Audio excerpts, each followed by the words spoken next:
নমস্কার, বাংলা আইসে স্বাগত জানাই। তো এই ভিডিওতে আমরা ডিসকাস করতে চলেছি দ্য হিন্দু নিউজ পেপার কিভাবে আমাদেরকে পড়তে হবে, কি কি জিনিস মনে রাখতে হবে এবং নিউজ দেখেই বুঝতে হবে যে কি কি জিনিস এক্সামের পয়েন্ট অফ ভিউ থেকে ইম্পর্টেন্ট। তো ভিডিওটা স্টার্ট করা যাক। তো এটা হচ্ছে দ্য হিন্দু নিউজ পেপার, যেটার মাধ্যমে আমি দেখাতে চলেছি যে কি কি জিনিস আমাদেরকে মনে রাখতে হবে। যেমন কি প্রথম নিউজ হচ্ছে search on for মিলিটেন্টস after IAF convoy attack, মানে একটা অ্যাটাক হয়েছিল আইএফ কনভয়। কনভয় মানে লাইন করে গাড়ি যাওয়া, ঠিক আছে? তো এই ধরনের একটা অ্যাটাক হয়েছিল। তো এইটার তোমাকে মনে রাখতে হবে যে কোন জায়গায় অ্যাটাকটা হয়েছে, ঠিক আছে? এবং যে ইন্টারনাল সিকিউরিটি,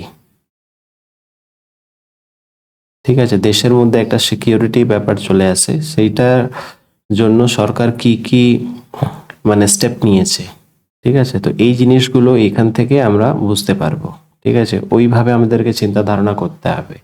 তারপরে চলে আসছি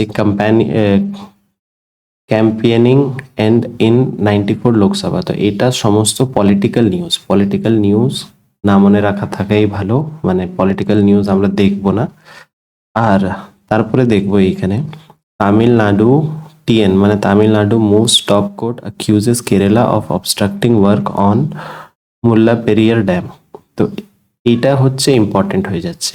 কেন ইম্পর্টেন্ট? কেন কি এই ড্যামটা নিউজে এসছে, মানে এই ড্যামটা এবার নিউজে এসছে। তো এই ড্যামের বিষয়ে আমাকে সমস্ত জিনিস জানতে হবে। কোন নদীতে অবস্থিত, ঠিক আছে, রিভারের নাম, ঠিক আছে, কোন স্টেটের মধ্যে অবস্থিত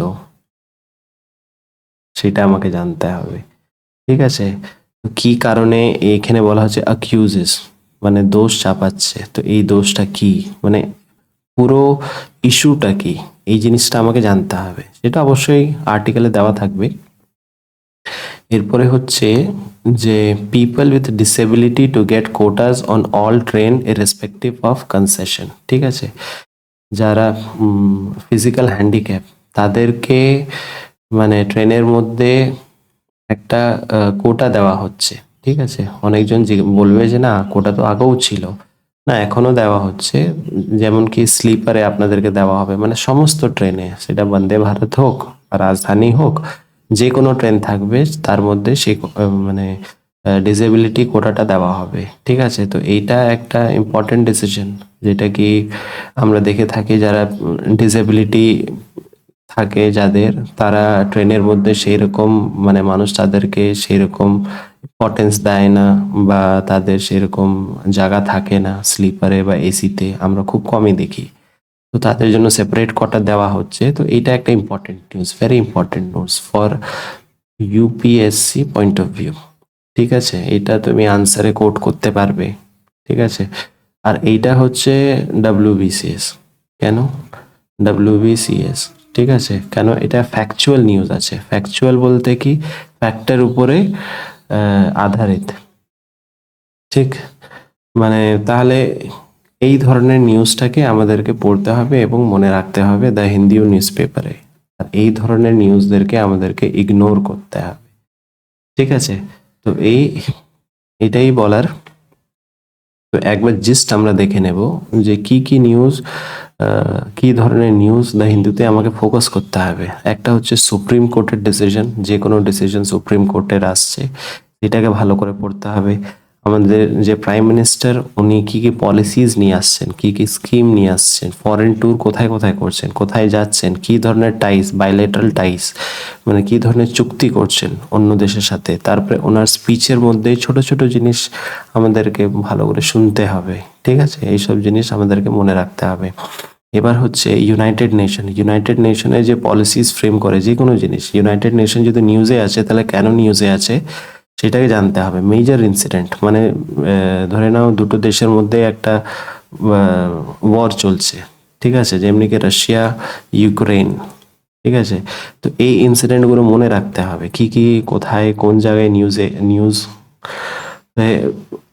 নিউজে আছে, সমস্ত জিনিসটা মনে রাখতে হবে। তারপরে আমাদেরকে দেখতে হবে ইউপিএসসি সিলেবাসটা কি, সিলেবাস অনুসারে কোন কোন টপিক নিউজে আছে সেটা আমাদেরকে লিখে রাখতে হবে, ঠিক আছে?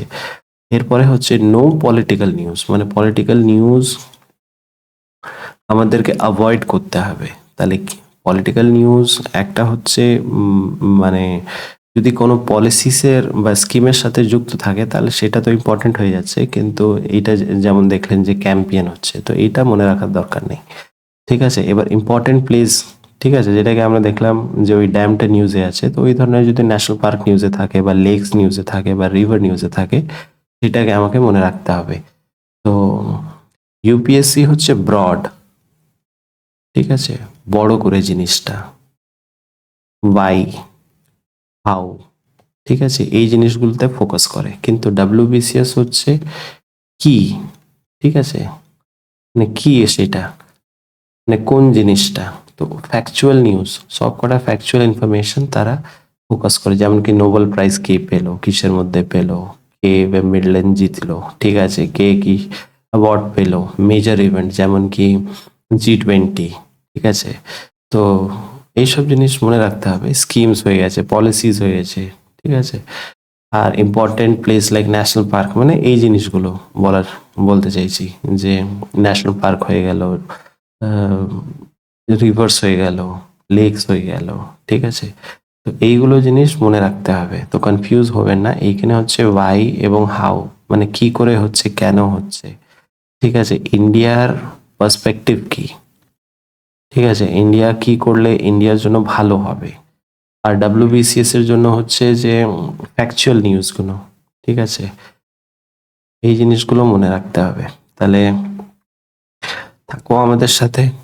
আহ, আগে আমরা কারেন্ট অ্যাফেয়ার্সের ভিডিও নিয়ে আসতে চলেছি, আর এইটা হচ্ছে একমাত্র চ্যানেল যেখানে আমরা আপনাদেরকে ইউপিএসসি প্রিপেয়ার করার জন্য সাহায্য করব এবং থ্যারো গাইডেন্স দেব। তো থাকুন আমাদের সাথে, দেখা হচ্ছে পরের ভিডিওতে। Have a nice day.